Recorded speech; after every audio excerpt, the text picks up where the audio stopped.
So the reason why this becomes important is the C to O ratio. Carbon, of course, is extremely important in astrobiology. It's the basis of organic and prebiotic chemistry. And critical to this chemistry is the C to O ratio. And we note that in the general interstellar medium, in certain exoplanet host stars, in the pre-solar nebula, the C to O ratio is less than 1. And when you have the C to O ratio less than 1, at least in the gas phase, you expect all the carbon to be sequestered in CO. Okay? So then the question is, how did we get organic chemistry in the first place if we're in an environment where there's more oxygen than carbon? And if one looks at all the known interstellar molecules, these are all those that contain carbon. 75% of known interstellar molecules have carbon in them. And the more we look at interstellar molecules, the more we see an ever-increasing range of complexity, ranging from simple diatomics all the way up to the recent identifications of C60, C70, and C60+. And so how did you generate all these carbon-containing molecules in an oxygen-rich environment? Well, one has to begin to realize that interstellar molecules are not formed in isolation in one source and another source. That molecular material is actually cycled through various phases of the dense interstellar medium, starting with mass loss and molecular content of dying stars into the planetary nebulae stage, nothing to do with planets, which eject about 70 to 85% of the material into the diffuse ISM, which form diffuse clouds, which collapse into dense clouds, which collapse into stars and solar systems, and some of this material eventually ends up on planet surfaces. And we know we can trace at least some of the material through this cycle because of what we see in pre-solar grains found in meteorites. Some of these grains have been traced back to stars, okay? And so this also applies to a lot of the gas phase material, and of course the gas phase material is always mixed with dust. So it's both solid state and gas phase. So if we really want to begin thinking about where organic chemistry comes from, one's going to look to where carbon originates, which is in nucleosynthesis in stars. It's formed from the triple alpha process. 3 helium nuclei come together under extreme temperature and pressure conditions in the interiors of stars to form carbon-12. And this triple alpha process occurs in type 2 supernovae, which is an explosive process, but it also occurs in intermediate mass stars, stars between 1 and 8 solar masses, which are most stars, in something called helium shell burning, okay? When stars deplete or run out of hydrogen in their interior, converting it to helium, they start ascending the so-called giant branches. And on these giant branches, they start losing significant mass. And this is where they also start converting helium into carbon. This loss of mass creates a circumstellar envelope. And we see a picture here of a circumstellar envelope observed in the infrared in dust. And you can see sometimes there's rings of material that are thrown out. And it's mass loss from stars such as these, as I mentioned previously, that supplies about 85% of the material to the ISM. It's not from supernova explosions. Now, when these stars enter a certain branch known as the asymptotic giant branch, or AGB branch, we've heard about this in previous talks, this is where mass loss really increases and where helium is converted to carbon. So it's on the AGB where you start creating carbon-12, and you create so much carbon-12 and the star photosphere and atmosphere becomes convective that you mix this carbon-12 to the surface and you actually change the C to O ratio to favor carbon. Before the AGB, other stars, supergiants, stars on the early AGB have oxygen more than carbon, but many stars on the AGB flip that ratio to carbon greater than oxygen. And this carbon enrichment makes its way into the circumstellar envelope. The circumstellar envelope flows away from the star, it cools, and molecules form. And we can, of course, for many years, we've been doing this, we observed molecules in the circumstellar envelopes with radio telescopes, such as those here in Arizona, the new 12-meter ALMA antenna, and the submillimeter telescope. And we can use radio telescopes with high-resolution spectroscopy, and I mean 1 part in 10 to the 7th spectroscopy, for unambiguous identification of these molecules via their pure rotational spectra. So we actually know very much, we know unambiguously what's there and what's not if we're careful enough. And so one can observe molecules in circumstellar envelopes in situations where there's more carbon than oxygen, or where there's more oxygen than carbon, and examine the chemistry. Okay? And we actually did that about 7 years ago, where we did what we call a molecular line survey of carbon-rich envelope of a very famous star known as IRC plus 10216 versus an oxygen one known as VY Canis Majoris. And it's clear from these observations that the chemistry is controlled by the C to O ratio. So here's the result of our spectra. This was done in what we call the 1 millimeter window, otherwise known now as ALMA band 6. Here are the spectral lines seen across the whole 1 millimeter band for the carbon-rich object, and here it is for the oxygen-rich object. And you can see there's a completely different set of lines and different intensities, and so the chemistry is vastly different. And you might say, well, maybe every star looks different. So we also looked at another oxygen-rich star, NML-Sig, and if you look at the spectra of NML-Sig versus VY Canis Majoris, it looks almost identical. So there's consistency among the chemistry of these circumstellar envelopes. And so then one can make an inventory of carbon-containing molecules in carbon-rich versus oxygen-rich circumstellar shells. And here's the inventory from a carbon-rich envelope.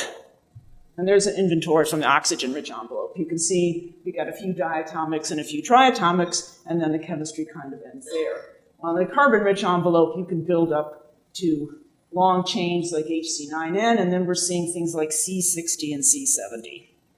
But you might say, okay, so these are the molecules seen around envelopes.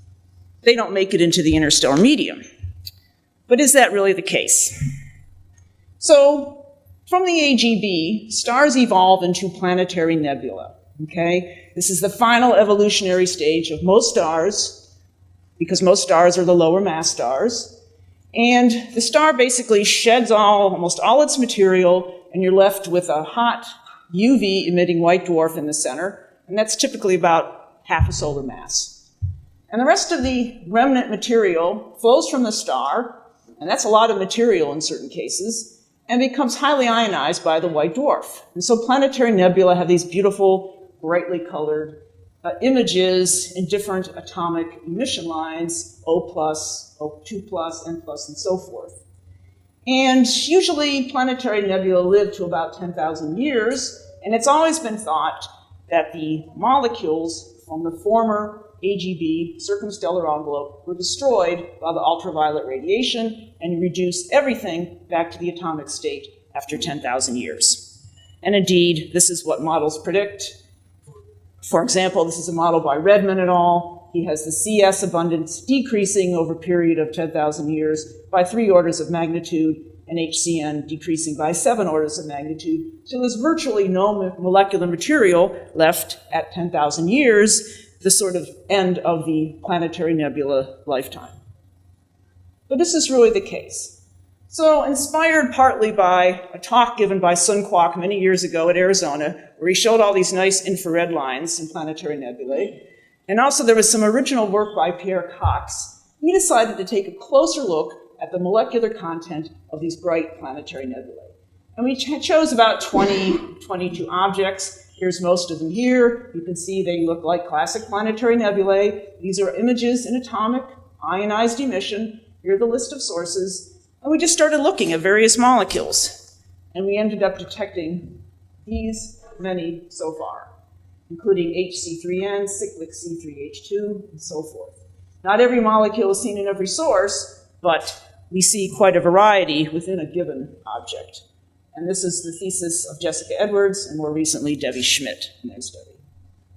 So what do we see? Well, we point our radio telescopes to these various sources. There's HCN lines, clearly detected. In certain nebulae, we've seen SIO, SO, and SO2. And then this is the Red Spider Nebula, where we clearly see formaldehyde. There's 2 lines of formaldehyde. And N2H+, so forth, CCH, that's the fine structure splitting, CN, etc. And then we also see CCH in most of these sources. And what you see here is the fine structure due to the unpaired electron in this molecule. And so perhaps the most remarkable source we studied is the Helix Nebula. It's one of the oldest planetary nebula known. It's over 12,000 years. It's nearby, and it's expanded on the sky, so it has a big spatial extent of 1,000 arc seconds. Known, observed in highly ionized lines of nitrogen, oxygen, helium. And about 10 years ago, people found a few molecules at one position in this very large nebulae. So we decided to have a closer look at the helix. And the original work was done by my student Emmy Tenenbaum, where she found formaldehyde, cyclic C3H2, and CCH at one position. So we expanded our study to look at various positions in the nebula. That's nebula shown here. Those are the positions we studied. At every position, we saw HCO plus and formaldehyde. Same thing with HCN and HNC. These are observations with our new ALMA antenna. HCN has a hyperfine structure, so you see some complicated line profiles. You see complicated line profiles anyway because the source is bipolar. It has a complex velocity structure, which you also see in the molecular spectra. And then on to CCH, which has a hyperfine structure here, and cyclic C3H2. You see these molecules almost at every position. In fact, we were so excited about this that we actually made a complete map of HCO plus across the helix nebula. Here it is. Here are all the spectra at the individual positions. And HCO plus traces almost the full extent of the optical image. It's seen in O2 plus and N plus. It's not seen in the center, which has highly ionized material traced in helium plus. So what this is telling us is that even in the very late stages of the planetary nebula phase, molecules are present, okay? And what's happening, we think, based on radio transfer analysis, is these molecules are present in dense clumps mixed with gas embedded in the ionized material. In fact, now we have enough data where we can look at the molecular content of the planetary nebula to decide whether the progenitor star was C-rich or oxygen-rich when it started going to the nebula phase. Most of these nebula contain HCN, HCO+, and so forth. The C-rich contain things like CCH, HC3N, and cyclic C3H2. And here are some HC3N lines observed towards this very interesting source, planetary nebula K447. If it's oxygen-rich, we'll see SiO and SO2. If oxygen is on the order of carbon, we'll see a lot of formaldehyde and SO. And clearly, observations of K447, where we see all these carbon-rich molecules, indicates that it came from a carbon-rich AGB star. Now, we have enough data that we can plot molecular abundances versus nebula age. And so here is the plot. We have age of the nebula, ranging from 0 to 12,000 years, versus molecular abundance relative to H2. And in the green are CCH, the blue is HCO+, the red is HCN, and the light blue is HNC. And you can see the abundances don't really change across the age of the nebula. In contrast, the dashed lines show the model predictions. And they show the abundances rapidly dropping with age, and this is not what we see. And so, like I said, these molecules are obviously surviving photodissociation by the white dwarf because they're located in clumps. And we've done enough fine measurements to actually determine the densities. The densities in those clumps are about 10 to the 6 particles per cc. So that's pretty darn dense. So this is the material that's being thrown into the interstellar medium, not just atomic. And so one can actually compare the abundances of these molecules in the older planetary nebula versus what is seen in diffuse clouds. And there were very interesting observations a few years ago by Harvey List and Robert Lucan collaborators that detected a series of molecules towards diffuse clouds. The densities are so low they can't observe them in emission as we normally observe them, so they're observed in absorption against background quasars, and that's why no one knew they were there. And if you look at the list of the molecules from Harvey List versus what we have, they're almost identical set, and the abundance has dropped from the older PNE to diffuse clouds by 1 or 2 orders of magnitude, which is consistent with ejection of molecular clumps into diffuse ISM, and they slowly disperse, but molecules are present there, and then probably before the diffuse cloud starts to collapse, before all the molecules are destroyed. Interestingly enough, you see C60 and C70 in PNE, planetary nebula, and there's been a recent detection of C60 plus in diffuse clouds, accounting for some of the very mysterious diffuse interstellar bands. So, C60 and C70 are found in a few planetary nebulae. Here's a spectrum from Kami et al. Showing the C60 spectra predicted versus observed in a planetary nebula known as TC1, also C70. And C60 plus has been observed in diffuse clouds. So you might wonder what is in between. We've got all these simpler molecules, and then we have C60.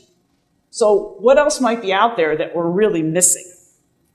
Well, it's easy to imagine some larger carbon rings and some fragments of buckyballs that perhaps contain heteroatoms. I mean, buckyballs are known to encapsulate metals inside and have metals on the outside, so you can imagine these things sort of happening in the interstellar medium, and you can even get to more complex buckyballs that are simply C60 fragments. We have no idea whether these are out there because we don't really have the laboratory spectra to measure these out in the interstellar medium. So clearly more laboratories work is needed in this regard. And so we've been trying to aid in this endeavor, doing high-resolution spectroscopy of really small fragments of possible small fragments of buckyballs in my laboratory. I won't go into the detail. This is my Fourier transform microwave spectrometer. We make a lot of these things using what's called laser ablation. And we've been looking at MC2 species in the laboratory, where M is a metal in the chemist's sense. We note that silicon dicarbonate is an abundant circumstellar species, so there might be other species of this type possible. There could be fragments of buckyballs. And recently we've measured the spectrum of ALC2. Here are some of our Fourier transform spectra, which you see are hyperfine components. The U-shape is an instrumental effect due to the fact that you're using a supersonic jet expansion. And our measurements have shown that this is indeed a T-shaped molecule like SiC2. And of course, we do the necessary fitting of the Hamiltonian and derivation of the spectroscopic constants. I show this because based on our first talk, I just wanted to say that you can have a rigor within a discipline and still be multidisciplinary in your overall work. So we'd like to study more of these species, and we'll see where we get. Okay, so diffuse clouds collapse into dense clouds are being seeded with all this material, and that material, in many instances, is highly enriched in carbon. And then you start star formation, you release water, oxygen from grains, and this reacts with a really rich carbonaceous material, and then you get organic chemistry, as you know when you study sophomore organic chemistry, with the various functional groups that I'm sure will be talked about in a later talk, are seen in molecular clouds with star formation. But the point is that material is not forced back into the atomic state when you get to diffuse clouds. It stays in molecular state, at least part of it, and this can lead to greater chemical complexity. And hopefully some of that complexity, it seems, survives into the protoplanetary disk and planetesimal formation. And so I mentioned pre-solar grains earlier in my talk, and I say you can trace meteoritic material back to stars, and we've actually done a little bit more work, which I quickly mentioned in the last part of my talk, because pre-solar grains are pretty much classified by isotope ratios. And this is a plot from Lotas and Amari. It's a famous plot where they've looked at silicon carbide grains, looked at the N14 to N15 ratio and the carbon-12 to carbon-13 ratio.